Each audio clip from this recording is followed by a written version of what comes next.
तो सबसे पहले सरकार बनाने की कवायद की बात करते हैं। सरकार बनाने की कवायद तेज हो चुकी है।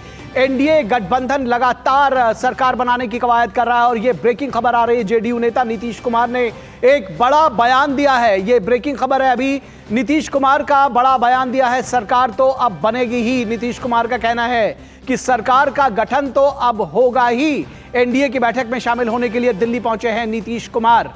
तो नीतीश कुमार को लेकर के जो तरह तरह की बातें हो रही थी उसको एक तरह से कहीं ना कहीं खारिज करते हुए इन जो सेंटेंसेस हैं उसके कई मायने हैं। चुनावी नतीजों के बाद एनडीए की पहली बैठक आज हो रही है। आज पहली बैठक हो रही है और उसके साथ ही साथ टीडीपी नेता चंद्रबाबू नायडू भी थोड़ी देर में दिल्ली पहुंचेंगे।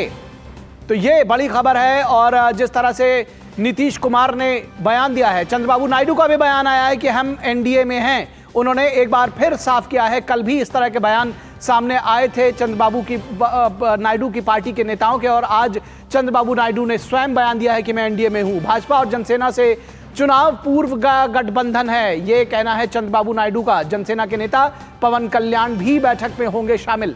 तो आज बेहद महत्वपूर्ण बैठक एनडीए की।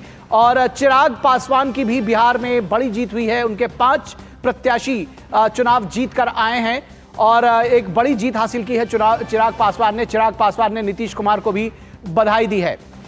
और इस पूरी खबर पर, इस पूरी कवायद पर बातचीत करने के लिए हमारे साथ हमारे संवाददाता शैलेंद्र मिश्रा मौजूद है हमारे साथ। शैलेंद्र, किस तरह से देख रहे हैं सरकार गठन की कवायद और एक के बाद एक जो स्टेटमेंट्स आ रहे हैं, कहीं ना कहीं इस बात का संकेत दे रहे हैं कि अगर किसी के मन में थोड़ी भी गुंजाइश है तो शायद वो समाप्त हो रही है, इसलिए क्योंकि जिन नेताओं को लेकर के बात कही जा रही थी वो सीधे तौर पर एनडीए के साथ खड़े हुए दिखाई देते हैं। देखिए, चुनाव पूर्व गठबंधन है। आप नीतीश कुमार से हो, टीडीपी चंद्रबाबू नायडू से है, तमाम एनडीए सहयोगियों से हो, एनडीए प्रचंड बहुमत के साथ, एक बड़े बहुमत के साथ चुनाव जीती है। और हम जानते हैं कि तमाम एनडीए नेता दिल्ली आ रहे हैं। नीतीश कुमार दिल्ली पहुंच चुके हैं। बयान भी वो लोग दे रहे हैं कि देखिए हम एनडीए के साथ हैं। कहीं कोई संदेह नहीं, लेकिन चूंकि हम जानते हैं कि इंडी गठबंधन के कुछ नेताओं की तरफ से इस तरह से बयान दिए गए, वो दरअसल एक संकेत देना चाहते हैं कि वो भी संभावनाओं को तलाश रहे हैं, इसलिए तमाम तरह की कयासबाजी और चर्चा हो रही। लेकिन बहुत स्पष्ट है, आज 4 बजे के बाद एनडीए की बैठक होगी। संभवतः प्रधानमंत्री आवास पर यह बैठक होगी। तमाम एनडीए के नेता दिल्ली पहुंच रहे हैं और कैबिनेट की बैठक, इस कार्यकाल की जो अंतिम कैबिनेट की बैठक है वो प्रधानमंत्री आवास पर चल रही है। मंत्रिपरिषद की बैठक चल रही है। इसके बाद हम जानते हैं कि प्रधानमंत्री नरेंद्र मोदी त्यागपत्र देंगे जो मौजूदा सरकार है, और उसके बाद उनको कार्यवाहक के तौर पर रखा जाएगा नई सरकार के गठन तक।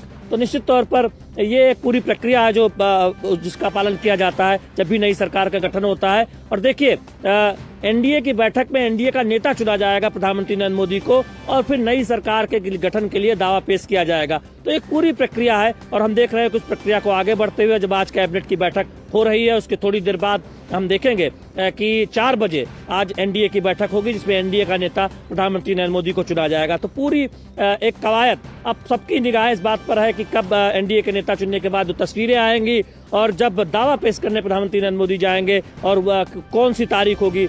तारीख भी चर्चा में काफी है कि पूरे ज्यादा दिन इंतजार नहीं करना पड़ेगा, यानी 1 हफ्ते के भीतर ही 8 या 9 तारीख को शपथ हो सकता है। हालांकि ये आधिकारिक तौर पर अभी कोई ऐसा बात नहीं है, चूंकि हम जानते हैं कि अभी एनडीए नेता के चयन की प्रक्रिया होगी, उसके बाद दावा पेश होगा, फिर औपचारिक तौर पर तारीखों का ऐलान किया जाएगा। निश्चित तौर पर एक जो स्टेटमेंट्स लगातार आ रहे हैं नेताओं की तरफ से, खासतौर पर अभी आपने सुना नीतीश कुमार का स्टेटमेंट आया, उससे पहले चंद्रबाबू नायडू का कि हम एनडीए के साथ में मजबूती के साथ हैं। तो किसी भी तरह की जो शंका और गुंजाइश है, ये कहा जाए कि विपक्ष की तरफ से जो एक कवायद या एक सपना बुना जा रहा था कहीं ना कहीं सरकार को बनाने का, वो कहीं खारिज होता हुआ दिखाई दे रहा है।